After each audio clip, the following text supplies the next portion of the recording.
Welcome to our channel maths by Nizam sir. আজকে concept সিরিজের 6 নম্বর দিন। আজকে কি করব? অবশ্যই দেখা যাচ্ছে পরিষ্কার লেখা আছে স্কোয়ার বা বর্গ। বর্গ জানে না এরকম ছেলে কিন্তু কমই আছে। যারা কম্পিটিটিভ ফিল্ডে এসছে বর্গ বা স্কোয়ার কিন্তু অবশ্যই জানে। আর যদি তুমি না জানো আজকে কিন্তু অবশ্যই ভালোভাবে জেনে নিও। অবশ্যই তোমার কিন্তু হেল্প হবে কম্পিটিটিভ ফিল্ডে, না হলে কিন্তু তুমি ক্যালকুলেশন করতে গিয়ে অনেক জায়গায় আটকে যাবে। তো আজকে যেটা বলবো আমরা সেটা হচ্ছে স্কোয়ার সম্পর্কে, অর্থাৎ বর্গ। আচ্ছা বলো তো, যে কোনো সংখ্যার বর্গ করলে, অর্থাৎ যদি আমি তোমাকে বলি 1 স্কোয়ার তাহলে কত হবে? 1 হবে। যদি বলি 2 স্কোয়ার কত হবে? 4 হবে। যদি বলি তোমাকে 5 স্কোয়ার তাহলে কত আসবে স্যার? 25 হবে।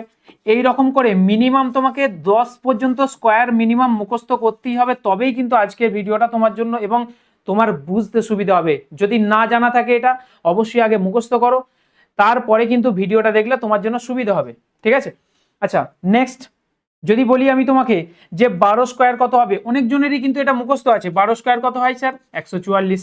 16 স্কোয়ার কত হয় স্যার? 256।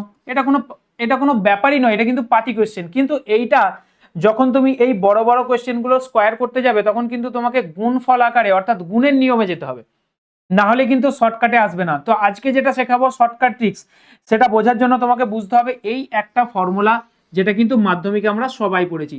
আমি জানি এটা অনেকজনের বিরক্তিকর, কিন্তু এটা তোমাকে আজকের জন্য কিন্তু জানতেই হবে। সেটা কি?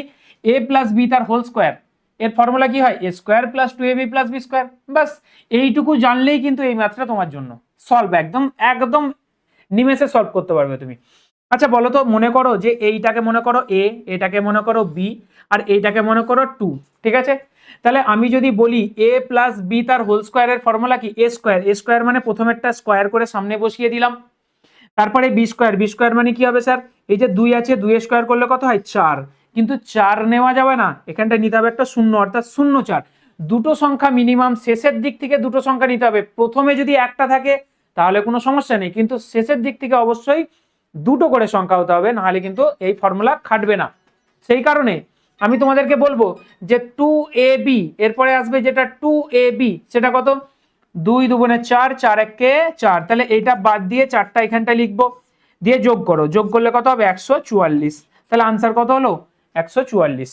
আচ্ছা 16 স্কোয়ার 256, এটা সবাই জানে, এই ট্রিক্সে আমরা অ্যাপ্লাই করি। তাহলে 1 স্কোয়ার কত আসবে স্যার? 1 স্কোয়ার হচ্ছে 1, আর 6 স্কোয়ার কত? 36 হলো। এরপরে 6 স্কোয়ার যেহেতু 36 হয়ে গেছে, এখানে কিন্তু সামনে শূন্য বসানো যাবে না। কেন না? এখানে যেহেতু দেখতে পাচ্ছি আমরা দুটো সংখ্যা অলরেডি পেয়ে গেছি, সেই কারণে আমার কিন্তু প্রয়োজন নেই। এবার 2ab, তাহলে 2 এর সঙ্গে 6 এর গুণ করো, 6 দুগুণে 12, 12 একে 12। তাহলে এইটা বাদ দিয়ে 12টা এইখানটায় বসাও, দিয়ে সিম্পল যোগ করো। যোগ করলে কত আসছে? 6, এটা যোগ করলে 5, এখানে কত? 2। তাহলে দেখতে পাচ্ছি আমি যে এখানে পরিষ্কার 256 পরিষ্কার চলে এলো। ঠিক আছে? তাহলে এই সিস্টেমে কিন্তু বাকি কোয়েশ্চেন গুলো করবো। আমি একটা কোয়েশ্চেন এটা করে দেখাচ্ছি প্রথমে, যে 2 স্কোয়ার কত হবে স্যার? 4 হবে। আর 3 স্কোয়ার কত হবে? 9 হবে। কিন্তু না, এটা হবে 0 9। বোঝা গেল? তখন এবার তারপরে কি করতে হবে আমাকে? 2ab, তাহলে 2 ইন্টু 3 মানে 3 দুগুণে 6, 6 দুগুণে 12। তাহলে এইটা বাদ দিয়ে 12টা লিখতে হবে। বোঝা গেল? এবার যোগ করলে কত আসছে? 9। এখানে দেখতে পাচ্ছি আমি 2 আসছে, আর এখানে কত? 5, অর্থাৎ 529। 23 স্কোয়ার কত হয় স্যার? 529। ঠিক আছে? তবুও আমি বলে থাকি কম্পিটিটিভ ফিল্ডে মিনিমাম 30 পর্যন্ত স্কোয়ার মুখস্থ করতে। তবুও জাস্ট বলে রাখছি, যদি বাই চান্স এরকম হতে পারে নার্ভাস ফিলের জন্য তুমি হয়তো করতে পারছো না, সেই কারণে কিন্তু নিয়মটা শেখানো। ঠিক আছে? আচ্ছা যদি 52 স্কোয়ার থাকে কিভাবে করব? 5 স্কোয়ার কত হবে? 25। আচ্ছা 2 স্কোয়ার কত হবে? 4। কিন্তু এখানে 4 লিখবো? জি না, এখানে লিখতে হবে 0 4। কি লিখতে হবে? 0 4। আচ্ছা 2ab, তাহলে 2 দুগুণে 4, 5 4 কত হবে? 20। তাহলে এটা বাদ দিয়ে 20টা এখানটায় লিখতে হবে। যোগ করলে কত আসছে? 4, এখানে 0, এখানে 7, এখানে 2। বাস আমি এইটা করে দিচ্ছি। 8 স্কোয়ার কত হবে স্যার? 8 স্কোয়ার হচ্ছে 64, আর 7 স্কোয়ার কত হবে? 49।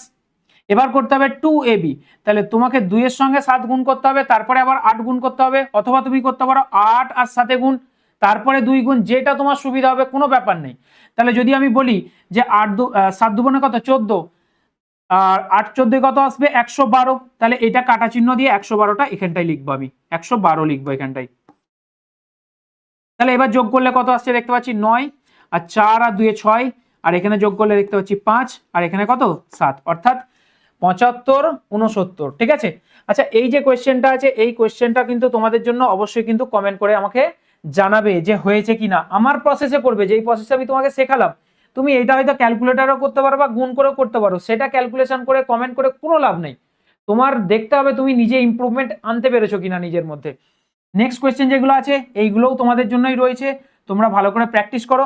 তবে হ্যাঁ, আমি তোমাকে বলবো যে এইটা স্কোয়ার করতে গেলে কি করতে হয় না, 1 হবে, এখানে 10-এর শূন্য হাতে থাকে 1, 25 আর 1 26। এটা কিভাবে হলো, এইটা হয়তো এখন যারা এই ভিডিওটা দেখছো, আগের ভিডিওগুলো দেখোনি, তারা হয়তো জানো না। সেই কারণে তোমাকে রিকোয়েস্ট করছি, এটা শর্টকাট ট্রিক্স অলরেডি আগের ভিডিওতে দেওয়া আছে আমার। আবার যদি শেষে 5 থাকে তখন স্কোয়ার করলে কি আসবে, এখানে হবে 5 5 25, আর হচ্ছে 8, যেহেতু 9 আছে, 9 পরের সংখ্যা কত, 10, 9 10 কত হবে 90। একদম এইগুলো হচ্ছে স্পেশাল কেস।